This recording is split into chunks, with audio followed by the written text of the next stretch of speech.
बिस्मिल्लाहिर्रहमानिर्रहीम। ये second lecture है ऑर्गेनिक केमिस्ट्री में, चैप्टर नंबर 15 में। कल हमने क्लासिफिकेशन ऑफ ऑर्गेनिक कंपाउंड्स पढ़ी है, लेकिन वो मतलब स्ट्रक्चर की बुनियाद पर थी। यहाँ पर भी हम फंक्शनल ग्रुप की बुनियाद पर क्लासिफिकेशन पढ़ते हैं ऑर्गेनिक कंपाउंड्स की, कि ऑर्गेनिक कंपाउंड्स हम किस तरह क्लासीफाई करते हैं on the basis of functional group. तो आज हम ये स्टार्ट करते हैं फंक्शनल ग्रुप। फंक्शनल ग्रुप क्या होता है? फंक्शनल ग्रुप जो है, ये तो आपको पता होना चाहिए कि ऑर्गेनिक कंपाउंड यहाँ पर मैंने लिखा है classified according to the type of functional group present. Functional group are composed of atom or group of atoms. functional group क्या होता है? या तो एटम होता है, एक एटम होता है, या ग्रुप ऑफ एटम होता है, जो क्या करता है, जो स्ट्रक्चर फीचर्स देता है, जो फिजिकल प्रॉपर्टीज देता है, केमिकल रिएक्शंस देता है, मतलब एक्टिव पार्ट। आसान डिफिनेशन ये है, active part of organic compound is called functional group. Functional group क्या होता है? फंक्शनल ग्रुप जो है वो किसी ऑर्गेनिक कंपाउंड्स को केमिकल प्रॉपर्टीज देती है, फिजिकल प्रॉपर्टीज देती है, स्ट्रक्चर देती है। ठीक है, तो याद रखो, आप लोगों ने 10 में एक शॉर्ट क्वेश्चन पढ़ा था कि फंक्शनल ग्रुप ये कंपाउंड नहीं है, ये एक्टिव पार्ट है। कंपाउंड अलग चीज़ है, फंक्शनल ग्रुप अलग चीज़ है। ये कंपाउंड्स को प्रॉपर्टीज देता है फंक्शनल ग्रुप। अब हम पढ़ते हैं मुख्तलिफ फंक्शनल ग्रुप। फंक्शनल ग्रुप क्यों इम्पोर्टेंट होता है? यहाँ पर मैंने इम्पोर्टेंस ऑफ फंक्शनल ग्रुप लिखा है कि इम्पोर्टेंट दो की वजह से होते हैं। मैंने आपको बता दिया कि active part, sites of chemical reaction, यानी फंक्शनल ग्रुप की वजह से किसी भी ऑर्गेनिक कंपाउंड्स में मुख्तलिफ केमिकल रिएक्शंस प्रोसीड्स होते हैं, मतलब मुख्तलिफ केमिकल रिएक्शन उसके होते हैं। किस तरह? आप देख सकते हैं कि अगर हम कहते हैं कि ये कंपाउंड जो है ये सब्स्टिट्यूशन रिएक्शन करता है, दूसरा वाला एडिशन रिएक्शन करता है, दूसरा वाला न्यूक्लियोफिलिक सब्स्टिट्यूशन करता है, तो ये हमें कहाँ से पता चलता है कि ये सब्स्टिट्यूशन रिएक्शन करता है, ये एडिशन रिएक्शन करता है? तो ये हमें पता चलता है फंक्शनल ग्रुप से। फंक्शनल ग्रुप जो है वो एक्टिव साइड होता है, किसके लिए? केमिकल रिएक्शंस के लिए। दूसरी है कि हम फिर इसको अलग अलग नाम देते हैं। फंक्शनल ग्रुप की बुनियाद पर फिर ऑर्गेनिक कंपाउंड्स के मुख्तलिफ नाम भी होते हैं, तो वो हम पढ़ते हैं कि किस तरह नाम होंगे, वो तो हम नोमेनक्लेचर में पढ़ेंगे। अब हम किस तरह रिप्रेजेंट करते हैं, यहाँ पर देखिए, यहाँ पर हमारे पास फंक्शनल ग्रुप होगा, मुख्तलिफ होते हैं। ठीक है, यहाँ पर आपके पास जो आर ग्रुप है ये अल्काइल रिप्रेजेंट करता है। ठीक है, आर जो है वो अल्काइल रिप्रेजेंट। अब आर जो है ये रिप्रेजेंटेटिव फॉर्म है किसका? रेस्ट ऑफ द मॉलिक्यूल्स का। रेस्ट ऑफ द मॉलिक्यूल यहाँ पर आपके पास मिथाइल हो सकता है, प्रोपाइल हो सकता है, इथाइल हो सकता है, ब्यूटाइल हो सकता है, वगैरह वगैरह। ठीक है, तो ये आर जो है ये, यानी मतलब आप आसान अल्फाज में ये भी कह सकते हो कि यहाँ पर जो आर है ये बस हाइड्रोकार्बन है। ये क्या है? ये बस हाइड्रोकार्बन है। ठीक है, अच्छा आप देखते हैं हमारे पास क्लासिफिकेशन जो है वो किस तरह होता है? Classification on the basis of functional group. आप देखिए, alkane, alkene, aromatic, halo alkanes, alcohols, ether, aldehydes, ketone, ये जो हमने नाम दिया है, ये क्लासिफिकेशंस किया है, तो ये अल्केन इसको हम कहते हैं, अल्कीन कहते हैं, अल्कान कहते हैं। वाई हम इसको इस तरह कहते हैं? इसलिए कि इसमें मुख्तलिफ फंक्शनल ग्रुप पाए जाते हैं, तो इसी की वजह से हम इसको मुख्तलिफ नाम भी देते हैं। ठीक है, अब हम वो पढ़ेंगे कि ये किस तरह होता है। ठीक, अच्छा फंक्शनल ग्रुप पहला वाला वहाँ पर क्या था? अल्केन्स का था। आप देख सकते हैं यहाँ पर carbon to carbon, carbon to carbon जब सिंगल बॉन्ड पाए जाते हैं तो इसको हम यहाँ पर प्रीफिक्स AN यूज करते हैं, ANE। तो ये आपके पास है, ये सिंगल बॉन्ड जो है कार्बन कार्बन सिंगल बॉन्ड, ये फंक्शनल ग्रुप रिप्रेजेंट करता है कि अल्केन्स में आपके पास carbon to carbon single bond जब पाए जाते हैं तो ये फंक्शनल ग्रुप होता है किसका? जी, अल्केन्स का होता है। इसके यहाँ पर नीचे एग्जाम्पल भी दिया है, CH3 carbon, CH3, CH2, CH3। आप देख सकते हैं कि अगर आप इसको ओपन कर ले तो यहाँ पर कार्बन कार्बन टू कार्बन, यहाँ पर इस कार्बन टू कार्बन यहाँ पर सिंगल बॉन्ड होता है। आप देखें वहाँ पर सेकंड नंबर था अल्कीन्स। आप देखिए, जब carbon to carbon double bond पाया जाता है, ये जरूरी नहीं है कि एक कंपाउंड्स में एक डबल बॉन्ड हो, या दो डबल बॉन्ड हो, या तीन डबल बॉन्ड हो। अगर एक भी डबल बॉन्ड हो तो ये अल्कीन्स होता है, एक भी डबल बॉन्ड हो तो अल्कीन्स होता है, और जब एक भी डबल बॉन्ड हो तो वो इसी का फंक्शनल ग्रुप होता है। यानी हम इस तरह कह सकते हैं कि अल्कीन्स का फंक्शनल ग्रुप क्या होता है? डबल बॉन्ड होता है। कहाँ पर? Carbon to carbon. ठीक है, कार्बन टू हाइड्रोजन तो ये बना नहीं सकते, क्योंकि आपको पता है हाइड्रोजन तो एक बॉन्ड बनाता है, कार्बन 4 बॉन्ड बनाता है। तो जब कार्बन टू कार्बन दो बाण हो, डबल बाण हो, तो ये अल्कीन्स का फंक्शनल ग्रुप होता है। जिस तरह इसका एग्जांपल नीचे दिया गया है, यहाँ पर आप देख सकते हैं कि यहाँ पर कार्बन टू कार्बन डबल बाण है। यहाँ पर तो हमने रिप्रेजेंट नहीं किया क्योंकि हमें पता है कि अल्केन्स में कार्बन टू कार्बन सिंगल बाण होता है। यहाँ पर हमने रिप्रेजेंट किया है ताकि आप लोगों को पता चले कि अल्केन्स में कहाँ पर डबल बाण, ये डबल बाण यहाँ पर भी हो सकता है, ये डबल बाण यहाँ पर भी हो सकता है। ये जरूरी नहीं कि एक साइड पर हो, दरमियान में हो, दूसरे साइड पर हो, जहाँ पर भी हो, और कम से कम एक होना चाहिए। दो भी हो सकते, तीन भी हो सकते, लेकिन अगर एक डबल बाण भी हो तो वो आपके पास अल्कीन होगा। अगर दो भी हैं तो फिर भी अल्कीन होता है, ठीक है। इसी तरह आप देख सकते हैं कि फंक्शनल ग्रुप ऑफ अल्काइन, जब कार्बन टू कार्बन ट्रिपल बाण होता है, कार्बन टू कार्बन जब ट्रिपल बाण होता है तो यहाँ पर ये हमें फंक्शनल ग्रुप रिप्रेजेंट करता है। किसका फंक्शनल ग्रुप रिप्रेजेंट करता है? अल्काइंस का रिप्रेजेंट करता है। यहाँ पर आप देख सकते हैं, यहाँ पर एग्जांपल के तौर पर मैंने कार्बन टू कार्बन के बीच में ट्रिपल बाण यहाँ पर ड्रा किया है। वो यहाँ पर इस साइड पे भी हो सकते हैं, यहाँ पर इस साइड पर भी हो सकते हैं। तो आप देख सकते हैं, ये तो मैंने जिस तरह आपको बताया था डिफिनीशंस ऑर्गेनिक कंपाउंड्स की, मैंने आपको बताया था, अगर आप लोगों को याद हो कि the study of hydrocarbons and their derivatives. अब ये जो फंक्शनल ग्रुप है, ये तीन जो फंक्शनल ग्रुप है, इसके अलावा एरोमेटिक भी है, वो हम पढ़ेंगे। ये और एक एरोमेटिक, ये तो स्टडी ऑफ हाइड्रोकार्बन्स। आप देख सकते हैं कि यहाँ पर कार्बन टू हाइड्रोजन के अलावा और कुछ भी नहीं है। बाण है, लेकिन बाण तो हम स्टडी नहीं करेंगे, स्टडी करेंगे लेकिन उस हवाले से नहीं। हम बाण को स्टडी करेंगे, इसका मतलब है कि नहीं स्टडी करेंगे, स्टडी करेंगे हम फंक्शनल के लिए स्टडी करेंगे, रिएक्शंस के लिए स्टडी करेंगे, लेकिन ये तो एटम्स तो नहीं है ना। हम स्टडी ऑफ हाइड्रोकार्बन, तो आप देख सकते हैं कि ये यहाँ पर कार्बन टू हाइड्रोजन और कुछ भी नहीं है। तो ये यहाँ पर ये जो तीन फंक्शनल ग्रुप पाए जाते हैं, ये तो स्टडी ऑफ हाइड्रोकार्बन हुआ। अब स्टडी का मतलब क्या होगा? स्टडी का मतलब ये होगा कि यहाँ पर प्रोपेन जो है, इसका फिजिकल जो प्रॉपर्टीज होता है, मतलब गैस है, सॉलिड है, लिक्विड है, किस तरह है, ये इसकी प्रॉपर्टीज हो गई। इसका स्ट्रक्चर किस तरह होता है, sp2 है, sp1 है, कौन सा ऑर्गेनाइजेशन इसमें पाया जाता है, तो ये स्ट्रक्चर हुआ। किस किस्म के रिएक्शंस करते हैं, तो ये भी स्टडी हुई ना। तो इस किस्म स्टडी को हम कहते हैं। जब हम कहते हैं कि स्टडी का मतलब क्या होता है, स्टडी का मतलब ये होता है कि किस तरह के स्टेट में है, किस तरह इसके रिएक्शंस पाए जाते हैं, किस तरह इसका स्ट्रक्चर होता है, तो ये इसका स्टडी हुए। हम इसकी स्टडी भी करेंगे, लेकिन यहाँ पर हम सिर्फ और सिर्फ फंक्शनल ग्रुप डिस्कस करते हैं, ठीक है। अच्छा, तो ये तो स्टडी ऑफ हाइड्रोकार्बन्स हुआ। मैंने आपको बताया था, अगर आपको याद हो, कि जब यहाँ पर क्या है, हाइड्रोजन है, यहाँ पर क्या है, यानी जो स्टेट है यहाँ पर इस साइड पे हाइड्रोजन है। अब ये हाइड्रोजन अगर किसी और ग्रुप की बुनियाद पर या किसी और ग्रुप की वजह से रिप्लेस हुआ तो ये फिर डेरिवेटिव्स बन जाता है। अब यहाँ पर कोई भी रिप्लेसमेंट नहीं है हाइड्रोजन की, आप देख सकते हैं नीचे कोई भी रिप्लेसमेंट नहीं है हाइड्रोजन की, तो ये लिहाजा हाइड्रोकार्बन्स अभी है, ये डेरिवेटिव्स ऑफ हाइड्रोकार्बन्स नहीं है, ठीक है। आप देख सकते हो। इसके अलावा अब आ जाए, अब देखें यहाँ पर क्या है, मैंने आपको बताया कि यहाँ पर आर लगा हुआ होता है, क्या आर, अल्काइल ग्रुप जो रिप्रेजेंट कर। अब अल्काइल ग्रुप में आप नीचे देख सकते हो, आ जाए नीचे। अब यहाँ पर वहाँ पर क्या था, CH3 CH2 CH3 था ना। अब यहाँ पर एक हाइड्रोजन रिप्लेस हो चुका है, किस पर, एक हेलोजन पर। एक्स क्या रिप्रेजेंट करता है, हेलोजन। अब ये एक हेलोजन पे रिप्लेस हुआ है, क्लियर हो गया ना। तो ये डेरिवेटिव्स हो गया, क्या हो गया, डेरिवेटिव्स हो गया। अब ये डेरिवेटिव्स, अब हम स्टडी ऑफ डेरिवेटिव्स करते हैं, ठीक है। तो अब ये फंक्शनल ग्रुप किसका है, तो यहाँ पर मैंने आपको बताया कि अल्काइल चेन है, और ये क्या है, एक्स हेलोजन रिप्रेजेंट करता है, इसको हम हेलाइड बोलते हैं। तो ये अल्काइल हेलाइड का फंक्शनल ग्रुप हो गया जी, किसका, अल्काइल हेलाइड का फंक्शनल ग्रुप हो गया।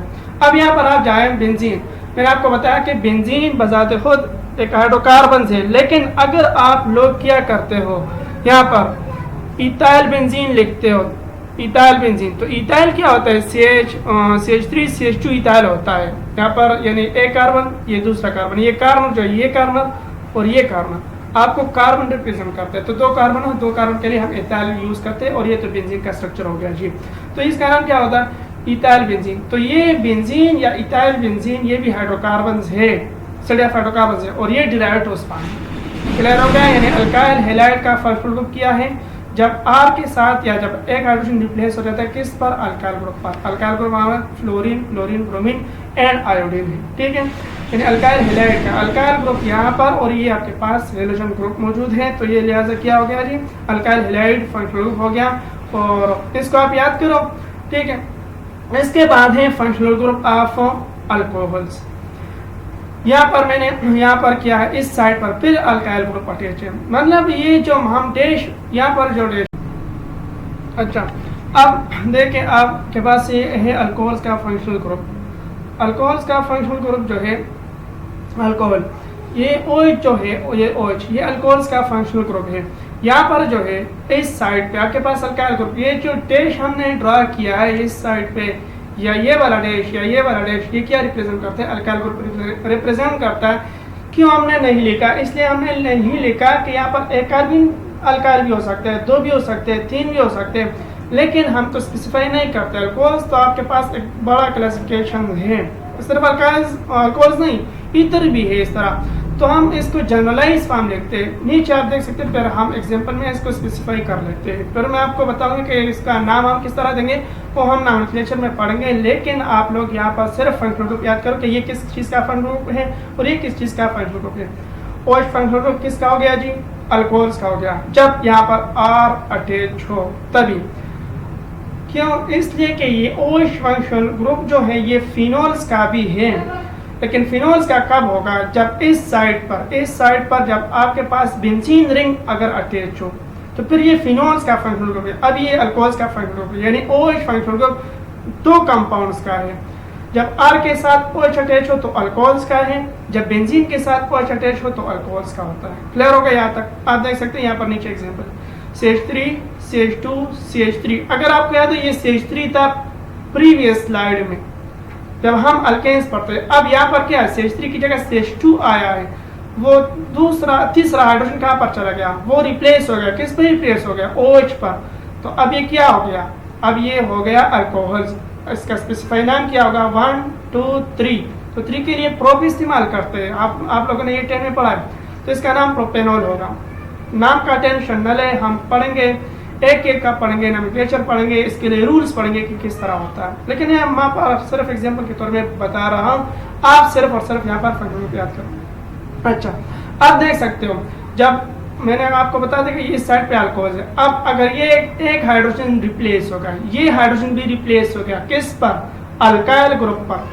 जिस तरह यहाँ पर है ये रिप्लेस हो चुका है अल्काइल ग्रुप इस साइड पर, इस साइड पर भी यहाँ पर क्या रह गया? ये ऑक्सीजन रह गया। जब ऑक्सीजन के एक साइड पर भी और दूसरे साइड पर भी क्या अटैच हो? अल्काइल ग्रुप अटैच हो, तो फिर ये फंक्शनल ग्रुप होता है ईथर का। ठीक हो गया? जब अल्कोहल में हाइड्रोजन रिप्लेस हो जाता है अल्काइल ग्रुप पर तो ऑक्सीजन रहता है ना। अब देखिए यहाँ पर ऑक्सीजन है, जब ये हाइड्रोजन रिप्लेस होगा तो ऑक्सीजन रहेगा, तो ऑक्सीजन के इस साइड पर अब क्या होगा? अल्काइल ग्रुप, और यहाँ पर भी अल्काइल ग्रुप, और दरमियान में क्या होगा? ऑक्सीजन होगा। तो ये ऑक्सीजन जो है ये ईथर का फंक्शनल ग्रुप है। अब ये ज़रूरी नहीं है कि जिस तरह इस साइड पर भी अल्काइल ग्रुप कितने अटैच हो, इस साइड पर भी, यानी यहाँ पर जो कार्बन है ये और ये ज़रूरी नहीं है कि ये सेम हो, डिफरेंट हो। डिफरेंट भी हो सकते हैं, सेम भी हो सकते हैं। क्या मतलब? यहाँ यानी इस साइड पर एक कार्बन भी हो सकते हैं, 2 भी हो सकते हैं, 3 भी हो सकते हैं। इसी तरह यहाँ पर एक भी हो सकता है, 2 भी हो सकते हैं, 3 भी हो सकते हैं। दोनों सेम भी हो सकते हैं, डिफरेंट भी हो सकते हैं। डिफरेंट का मतलब कार्बन डिफरेंट हो सकते हैं, यानी 2 कार्बन 3 कार्बन, कोई और एटम नहीं, CH3 CH2 वगैरह। ये आप देख सकते हैं नीचे, इसका नाम है, इस साइड पर अभी मैंने एग्जाम्पल दिया, ये CH3 हो गया, ये CH3 CH2। तो एक कार्बन मिथाइल, दूसरा कार्बन या तीसरा कार्बन, तो 2 कार्बन इस साइड पे और एक कार्बन इस साइड पे, तो 2 कार्बन के लिए इथाइल, एक कार्बन के लिए मिथाइल, और ऑक्सीजन किसका फंक्शनल ग्रुप है? ईथर का। तो लास्ट में हमने ईथर लगा लिया। क्लियर हो गया यहाँ तक? अच्छा, इसके बाद है अल्डिहाइड्स कीटोन्स। याद रखो कि यहाँ पर जो है इसको और इसके बाद जो है कार्बोक्सिलिक एसिड का फंक्शनल ग्रुप है, इसको कार्बोनाइल्स कंपाउंड्स भी बोलते हैं। कार्बोनाइल कंपाउंड्स क्यों? कार्बन टू ऑक्सीजन यहाँ पर जो अटैच है, यहाँ पर carbon to oxygen double bond, इसको कार्बोनिल्स भी कहते हैं। यहाँ पर आप देख सकते हैं इसमें भी हैं, और इसके अलावा जो है कार्बोक्सिलिक एसिड में वो उसमें भी हम पढ़ेंगे। आप देख सकते हो carbon to oxygen double bond, ये तो हो गया carbon to oxygen double bond. अच्छा, carbon to oxygen double bond ये हो गया, और आप देख सकते हैं कार्बन के एक साइड पर अल्डिहाइड्स, कार्बन के एक साइड पर अल्काइल ग्रुप, और इस साइड पर क्या है? हाइड्रोजन है। जब carbon to oxygen double bond हो, एक साइड पे अल्काइल ग्रुप हो और दूसरी साइड पे हाइड्रोजन हो, तो ये फंक्शनल ग्रुप होता है अल्डिहाइड का। आप देख सकते हैं नीचे CH3 CH2। अब देखिए यहाँ पर भी CH3 था, लेकिन यहाँ पर एक carbon to oxygen double bond और यहाँ पर हाइड्रोजन आया तो ये क्या हो गया, प्रोपेनॉल। इसका प्रीफिक्स लगेगा, मैंने प्रीवियस में नहीं पढ़ा कि प्रीफिक्स क्या होता है। याद करो कि ये जो हम लास्ट में लगाते हैं ये Al, दरअसल कार्बन 3 प्रोपेन होते हैं ना। अब यहाँ पर प्रोपेन में ई होती है लास्ट में, यहाँ पर Al लगा लिया। Al किसके लिए है, एल्डिहाइड्स के लिए। एल्डिहाइड अगर आपके पास प्रोपेनॉल लिखा है तो आप समझे कि इसमें एल्डिहाइड्स का फंक्शनल ग्रुप है। जिस तरह अगर ब्यूटानॉल लिखा है तो Al आया ना, तो ये किसका फंक्शनल ग्रुप होगा, एल्डिहाइड्स का फंक्शनल ग्रुप होगा। अब देखें कार्बन डाइऑक्साइड डबल बॉन्ड इसमें भी है, लेकिन यहाँ पर हाइड्रोजन अब इसमें रिप्लेस हो चुका है। यहाँ पर हाइड्रोजन रिप्लेस होगा, क्या लग गया जी, आर ग्रुप लग गया। क्या, आर ग्रुप। यहाँ पर भी क्या लग गया, यहाँ पर भी आर ग्रुप। अब देख सकते हो यहाँ पर CH3 और यहाँ पर गलती हुई है। यहाँ पर ये जो कार्बन टू ऑक्सीजन यहाँ पर डबल बॉन्ड है, carbon to oxygen double bond, यहाँ पर गलती हुई है। यहाँ पर आप देख सकते हैं कि ये कलर इसके साथ मैचिंग नहीं कर रहे, ये कलर इसके साथ मैच कर रहे, तो यहाँ पर डबल बॉन्ड टू ऑक्सीजन है। तो एक साइड पर भी अल्काइल ग्रुप, दूसरी साइड पर भी अल्काइल ग्रुप। अब इसका नाम एसीटोन होगा। तो कीटोन का प्रीफिक्स जो है उसमें लास्ट में 1 आएगा। क्या आएगा, 1। अब देखिए ये एसीटोन इसका नाम है, 1 आया ना। जब किसी भी ऑर्गेनिक कंपाउंड्स के लास्ट में जब 1 आती है, 1, तो ये किसका फंक्शनल ग्रुप होगा, कीटोन्स का फंक्शनल ग्रुप होगा। क्लियर होगा यहाँ तक। अब देखिए कार्बोक्सिलिक एसिड जिस तरह मैंने बता दिया, अब ये है कार्बोक्सिलिक एसिड, इसको भी कार्बोनाइल्स कंपाउंड्स बोलते हैं। क्यों, क्योंकि यहाँ पर भी carbon to oxygen double bond है। इसको भी बोलते हैं ईस्टर को, यहाँ पर भी carbon to oxygen double bond है। क्लियर हो गया। वहाँ पर क्या था, एल्डिहाइड्स में यहाँ पर हाइड्रोजन था, अगर आपको याद हो। फिर कीटोन में यहाँ पर क्या था, अल्काइल ग्रुप था। अब यहाँ पर OH ग्रुप आया है। जब कार्बोनाइल्स कंपाउंड के साथ OH ग्रुप अटैच होता है तो ये किसका फंक्शनल ग्रुप होता है, फिर कार्बोक्सिलिक एसिड का। ठीक है।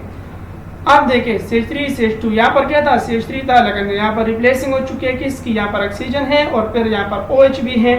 तो ये इसका नाम क्या होगा, 1 2 3 कार्बन के लिए क्या लिखते हैं, प्रोपेन लिखते हैं। प्रोपेन में यहाँ पर जो E था वो रिप्लेस हो चुका है किस पर, OIC पर। तो OIC क्या हो गया जी, ये प्रीफिक्स हो गया किसका, कार्बोक्सिलिक एसिड का। क्लियर हो गया यहाँ तक। OIC किसका प्रीफिक्स हो गया, कार्बोक्सिलिक एसिड्स का। ठीक है। तो यहाँ पर हमने प्रोपानोइक एसिड लिखा। जब propanoic acid, butanoic acid, ethanoic acid, ये OIC आती है नाम में लास्ट में, तो क्या होगा, ये किसका फंक्शनल ग्रुप होगा, आपको पता चलेगा, नाम से भी पता चलता है। आप देख सकते हैं क्या का फार्मूला नहीं लिखा है, यहाँ पर सिर्फ नाम लिखा है। नाम लिखा है तो आप फिर भी कह सकते हो कि इसमें कार्बोक्सिलिक एसिड का फंक्शनल ग्रुप क्यों है, क्योंकि इसमें लास्ट में क्या आई है, OIC आई है। क्लियर होगा यहाँ तक जी। अब देखिए यहाँ पर जब एक हाइड्रोजन रिप्लेस, ये हाइड्रोजन अब रिप्लेस होगा। आप देख सकते हैं कार्बन ऑक्सीजन डबल बॉन्ड, ये यही वाला है, यही वाला। और यहाँ पर OH यहाँ पर है, लेकिन यहाँ पर अब हाइड्रोजन नहीं है ना। जब हाइड्रोजन कहाँ चला गया, हाइड्रोजन रिप्लेस हो गया जी। किस पर रिप्लेस हो गया, अल्काइल ग्रुप का। अब यहाँ पर भी अल्काइल ग्रुप और इस साइड पर भी अल्काइल ग्रुप। तो ये इस तरह का फंक्शनल ग्रुप हो गया है। यहाँ पर ये फंक्शनल ग्रुप किसका है, ये फंक्शनल ग्रुप किसका है, ये वाला फंक्शनल ग्रुप है ईस्टर का। क्लियर हो गया। सॉरी यहाँ पर भी गलती हुई है, यहाँ पर ये जो कार्बन ऑक्सीजन डबल बॉन्ड ये इसके साथ है, यहाँ पर ये CH3 के साथ नहीं है, ये इसके साथ है। आप देख सकते हैं कि यहाँ पर मैंने आपको डैश जो है अल्काइल ग्रुप ये हो गया, ये डैश जो है ये अल्काइल ग्रुप हो गया। तो इसका नाम क्या हो गया, मिथाइल एसीटेट। याद करें कि जब ATE आती है, ATE किसका फंक्शनल ग्रुप रिप्रेजेंट करता है, ईस्टर का। अगर नाम लिखा है मिथाइल एसीटेट, प्रोपाइल एसीटेट वगैरह वगैरह, ठीक है, तो 8 आया लास्ट में। तो 8 का मतलब क्या हो गया, ये ईस्टर का फंक्शनल ग्रुप हो गया। याद होगा, नाम से पता चलेगा। अगर फार्मूला नहीं लिखा तो आप नाम से कह सकते हो। अच्छा, यहाँ पर फंक्शनल ग्रुप ऑफ अमाइंस भी है, NH2। आप देख सकते हैं यहाँ पर नाइट्रोजन, ये हाइड्रोजन हो गया, NH2 हो गया ना। और इस साइड पे क्या है, इस साइड पे अल्काइल ग्रुप है। तो ये NH2 जो है जब R के साथ क्या अटैच हो, NH2 ग्रुप अटैच हो, तो इसका मतलब है ये अमाइंस का फंक्शनल ग्रुप होता है। याद रखें कि हमारे पास अमाइंस फिर मुख्तलिफ होते हैं, primary amines, secondary amines, tertiary amines, लेकिन इसका टेंशन न लें, वो हम पढ़ेंगे। लेकिन सिर्फ आप लोग क्या करें, फंक्शनल ग्रुप को याद करें, NH2। अब यहाँ पर R ग्रुप अटैच है, ये NH2 हो गया। ये किसका फंक्शनल ग्रुप हो गया, अमाइंस का फंक्शनल ग्रुप हो गया। अगर आपसे कोई पूछे कि अमाइंस जो है ये किस चीज़ का डेरिवेटिव है, तो आप आसानी से कह सकते हो कि ये अमोनिया का डेरिवेटिव है। किस तरह अमोनिया का, आपको अगर याद, अच्छा, तो अगर आपसे कोई पूछे कि एमाइंस जो है ये किसका डेरिवेटिव है, तो ये अमोनिया का है। किस तरह, आपको अगर अमोनिया का फार्मूला याद है, क्या है, NH3 है ना, यहाँ पर अगर अमोनिया का फार्मूला लिखते तो यहाँ पर भी हाइड्रोजन होगा ना, तो यहाँ पर हाइड्रोजन, यहाँ पर भी हाइड्रोजन, यहाँ पर हाइड्रोजन, तो ये अमोनिया होगा। अब यहाँ पर जो हाइड्रोजन था वो रिप्लेस हो जाए, एनी हाइड्रोजन रिप्लेस हो सकता है, ये भी हो सकता है, ये भी हो सकता है, लेकिन एक साइड पर बस एक हाइड्रोजन रिप्लेस होगा। तो यहाँ पर एक हाइड्रोजन रिप्लेस हो गया किस पर, R ग्रुप पर, तो ये अब ये अमाइंस बन गया। तो अगर आपसे कोई पूछे कि अमाइंस जो है ये किस चीज़ का डेरिवेटिव है, तो ये अमोनिया का डेरिवेटिव भी है। ऑर्गेनिक कंपाउंड्स है और अमोनिया का डेरिवेटिव भी है। क्लियर हो गया यहाँ तक? अच्छा, अब देखिए अमाइंस याद रखें कि ये ज़्यादातर बेसिक भी होगा। बेसिक क्यों होगा कि यहाँ पर इसके नाइट्रोजन के साथ लोन पेयर इलेक्ट्रॉन्स होते हैं, तो ये ज़्यादातर बेसिसिटी शो करता है। और आपको पता है कि जो लोन पेयर इलेक्ट्रॉन डोनेट करता है तो बेसिक होते हैं अकॉर्डिंग टू लीवियस थ्योरी। अच्छा, अब देखिए इसका एग्जाम्पल क्या है, CH3 CH2। यहाँ पर CH3 था प्रीवियस, अगर आपको याद अल्केन में, तो अब यहाँ पर एक हाइड्रोजन रिप्लेस हो गया किस पर, NH2 ग्रुप पर। तो यहाँ पर हमारे पास जो है क्या बन गया, अमाइंस बन गया। इसका नाम स्पेसिफिक क्या होगा, 1 2 3। तो 3 के लिए प्रोपेन्स लिखते हैं ना, 3 के लिए क्या लिखते हैं, प्रोपेन्स लिखते हैं, प्रोपेन। तो यहाँ पर ई था, ई रिप्लेस हो गया किस पर, अमाइंस पर। क्यों रिप्लेस हुआ, क्योंकि यहाँ पर क्या है, फंक्शनल ग्रुप जो है वो NH2 अटैच है, तो लिहाजा लास्ट में हम अमीन्स लिखते हैं। अमाइंस, सॉरी अमीन नहीं, अमाइंस, अमीन किसी और का नाम है, अब हम पढ़ेंगे। अच्छा, ये जो 1 है, 1 मतलब ये पहले नंबर का राउंड पर मौजूद है। मैंने आपको बताया कि रूल्स हम पढ़ेंगे, इसका टेंशन आप लोग ना लें। अच्छा, ये तो हो गया। अगर आपके पास लिखा है कि मेथिन अमाइंस, प्रोपेन अमाइन, इस तरह ब्यूटेन अमाइन, तो इसका मतलब क्या होगा, NH2। आप आसानी से कह सकते हो कि ये अमीन्स का फंक्शनल ग्रुप है। क्लियर हो गया, नाम से पता चला। अगर स्ट्रक्चर नहीं दिया गया तो नाम से भी पता चलता है। किस तरह, अगर आपको प्रीफिक्स याद हो, प्रीफिक्स क्या होता है, जो लास्ट में हम लगाते हैं। अच्छा, अब ये है अमाइड, NH2 ग्रुप इसमें भी है, लेकिन यहाँ पर क्या था, R था। अब R की जगह यहाँ पर carbon to oxygen double bond आया है, ये वाला, और फिर आपके पास अल्काइल ग्रुप है। यानी यहाँ पर अगर carbon to oxygen double bond और फिर आपके पास अल्काइल, तो फिर क्या बन जाता है, अमाइन से एमाइड बन जाता है, अमाइन से एमाइड बन जाता है। अच्छा, आप देख सकते हैं यहाँ पर फिर गलती हुई है कि ये जो है ये ऑक्सीजन इस कार्बन के साथ अटैच होता है, इस कार्बन के साथ अटैच होता है। तो आप देख सकते हैं कि ये अब क्या हो गया जी, प्रोपाइन अमाइड हो गया।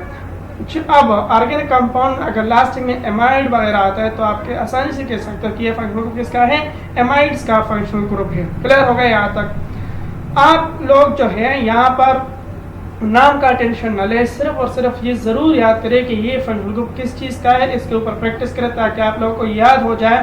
फिर जब हम नाम देंगे, रिएक्टिविटी पढ़ेंगे, तो वहाँ पर आपको आसानी होगी। अगर आप लोगों ने अभी से याद नहीं किया तो आप लोगों को फिर आगे मुश्किलात होंगे। ठीक है, तो यहाँ पर सही तरीके से इसको याद करो। ये है आसान, लेकिन काफ़ी ज़्यादा है, तो लिहाजा इसकी वजह से ये थोड़े से मुश्किल लगते हैं। अच्छा, तो ये तो हमने पढ़ लिया, ये तो क्लासिफिकेशन था ऑर्गेनिक कंपाउंड्स का। तो ये आज का टॉपिक था, इसको सही तरीके से पढ़ें।